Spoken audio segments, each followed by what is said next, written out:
Hi friends, మరి ఎలా ఉన్నారా? అందరూ బాగున్నాను అనుకుంటున్నాను. ఈరోజు దేవుని వాగ్దానంతో నేను మీ ముందుకు వచ్చాను. ఈరోజు దేవుని వాగ్దానం సామెతల గ్రంథము 17వ అధ్యాయము 5వ వచనం. బీదలను వెక్కిరించువాడు వారి సృష్టికర్తను నిందించువాడు. అది ఫ్రెండ్స్ ఈరోజు దేవుని వాగ్దానం. మరి ఈరోజు దేవుని వాగ్దానం ద్వారా మరి దేవుడే సెలవుస్తున్నాడంటే ఫ్రెండ్స్, మరి బీదలు ఉంటారు చూడండి, అంటే కఠినమైన బీదతనంతో అసలు డబ్బులు లేక ఎంతగానో ఇబ్బందికరమైన స్థితిలో అయ్యో అని కష్టాలు పడుతుంటారు చూడండి. వారిని చూసి నవ్వుతూ వెక్కిరిస్తూ ఇంతే ఉండాలి, వీళ్ళే పాపాలు చేశారు అని చాలామంది అనుకుంటూ ఉంటారు. అట్లా అనుకోవాలండి. ఎందుకంటే బీదలను వెక్కిరించేవాడంట వారి సృష్టికర్తను నిందించేవాడంట. ఎందుకంటే బీదలను వెక్కిరించడం తప్పు అన్నమాట. ఎందుకంటే వారిని కూడా సృజించింది దేవుడే అన్నమాట. మరి ఎగ్జాంపుల్గా చూసుకున్నట్లయితే మోషే గారు ఒక మాట అంటాడు. ఏంటంటే దేవుడు ఇజ్రాయేల్ నాయకుడిగా ఆయన సేవకి దేవుడు మరి మోషే గారిని పిలిచినప్పుడు, అయ్యా నేను నోటి మాధ్యం గల వాడిని నీ ఎట్టొస్తానయ్యా అన్నాడు. దేవుడు కోపపడ్డాడు. ఎందుకు తెలుసా? ప్రతి ఒక్కరిని సృజించిన వారెవరు? నేనే కదా ప్రతి ఒక్కరిని సృజించింది. నోటి మాంద్యం గల వారిని, గుడ్డి వారిని, అందరినీ నేనే కదా సృజించింది అని చెప్పి మోషే గారి విషయంలో మరి దేవుడు కోపపడి, నీ అన్నయ్య అహరోను ఉన్నాడు కదా, అతను బాగుగా మాట్లాడగలడు కదా, అతడు వస్తున్నాడు, అతను నేను చూసి సంతోషిస్తాడు, నువ్వు చెయ్యి అని చెప్పాడు. మరి అక్కడ దేవుడి వాక్యంలో చూసుకున్నట్లయితే దేవుడు కోపపడ్డాడు అన్నమాట. ఎందుకంటే నేను నోటి తాటిలోని అని మోషే గారు అంటూ ఉన్నా. అలాగే మరి బీదలు కూడా మరి దేవుడే సృష్టించాడు అన్నమాట. మరి బీదలను ఎక్కిరిసిన అక్కడ జాగ్రత్త, దేవుడి కోపం రగులుకునిది.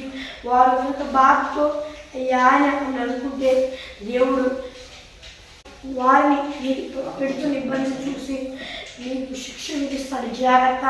దేవుడు మీకు విరోధమితే అసలు బతకలేదు. జాగ్రత్త. బీదలను వెక్కిరించవాగండి. బీదలనే కాదు, మరి మార్గంలో చాలామంది నడవలేని వారు ఉంటారు. అలాగే మరి కొంతమందికి ఏమో కంటి చూపు లేక ఉండేవారు ఉంటారు, కొంతమంది ఏమో మాట్లాడలేక ఉండేవారు ఉంటారు, కొంతమంది వాళ్ళే ఉంటారు. మరి ఇలా చాలామంది ఉంటారన్నమాట. జాగ్రత్త. వారిని వెక్కిరించవాగండి. అలాగే చెప్పి వారి విషయంలో కోప్పడవాగండి. వారి ఎందుకు జాలి కలగండి. దేవా యేసయ్యా మీరు కృప చూపించు, ఈ దేవుడిని వేడుకోండి. దేవుడు కృప చూపిస్తాడు. జాగ్రత్త. ఒకవేళ వాళ్ళు మొరపెట్టకపోయినా, ఒకవేళ వాళ్ళకి యేసుక్రీస్తు ప్రభువారు ఎవరు తెలియకపోయినా దేవుడు చూస్తూ ఉంటాడు. జాగ్రత్త. ఎందుకంటే ఎగ్జాంపుల్గా చూసుకున్నట్లయితే ఆనాడు దావీదు గారి విషయం చూసుకున్నట్లయితే దేవుడి దృష్టిలో బహుఘోరమైన పాపం చేశాడు. లెక్క ఆయన పక్షపాతంగా ఊహించలేదు. ఎందుకో తెలుసా?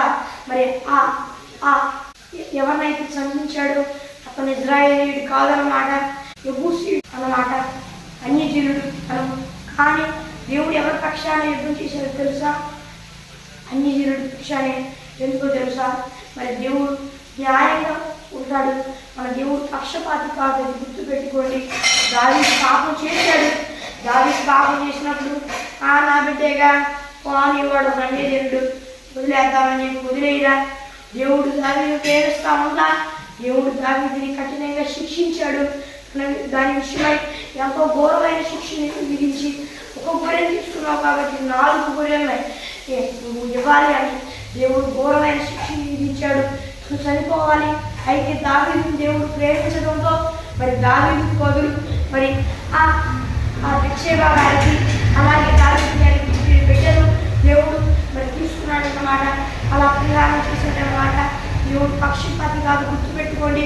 వాళ్ళ అన్ని జనులు నేను దేవుని బిడ్డని కాబట్టి నాకే దేవుని న్యాయం జరుగుతాడులే అని అనుకోవాలని జాగ్రత్త.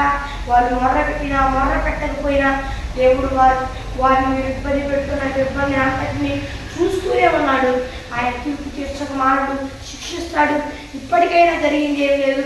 ఇప్పటికైనా మీరు అయ్యా మమ్మల్ని క్షమించు, నేను చేసింది తప్పే అని క్షమాపణ దేవుని దగ్గర అడగండి.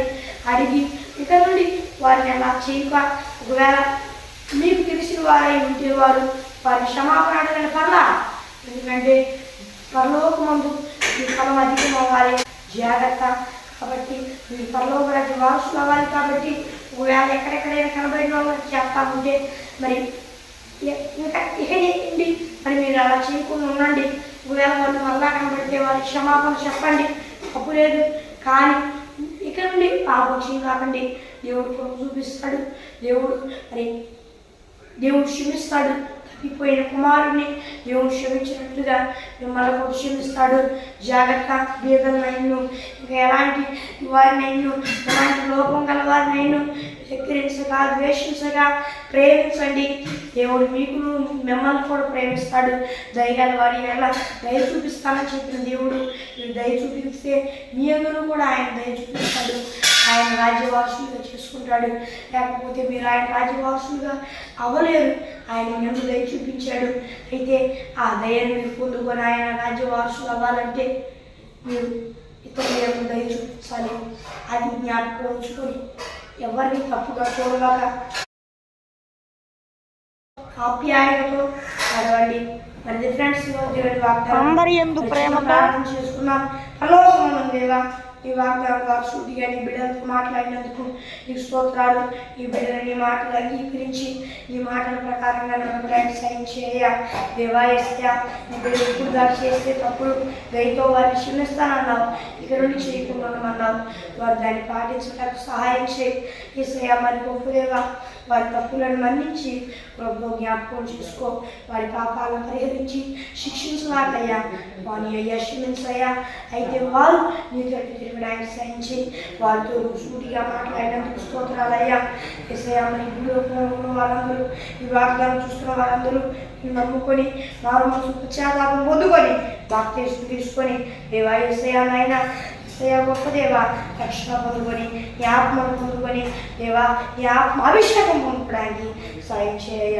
అందుకు ఒకవేళ అట్లా పొందుకొని మూడు దారి తప్పితే మరలా దేవా నాయన నీ మార్గంలోకి వచ్చి యేసయ్యా నాయన మరలా మనసు పశ్చాత్తాపం పొంది రక్షణ పొందుకొని దేవా నీ ఆత్మను పొందుకొని నీ ఆత్మ అభిషేకాన్ని పొందుకోవాలయ్యా. యేసయ్యా పేరు అడుగుతున్నాను. నా ప్రియులు మనం నా తరమే. మరి ఫ్రెండ్స్ దేవుని వాగ్దానం మరి మీ ప్రార్థన అవసరం వరకు ధరిస్తున్నా. +91 6305 960059 నెంబర్కి కాల్ చేయండి. మరి ఒకసారి ఇంగ్లీష్లో చెప్తాను. +91 6305 960089 ఈ నెంబర్కి కాల్ చేయండి. మరి దేవుని వాగ్దానంతో మళ్ళీ వెళ్దాం. దేవుని కృప ఆశీస్సులు అందరికీ తోడై నడిపించుకున్నాక ఆమె ప్రైజ్ లార్డ్.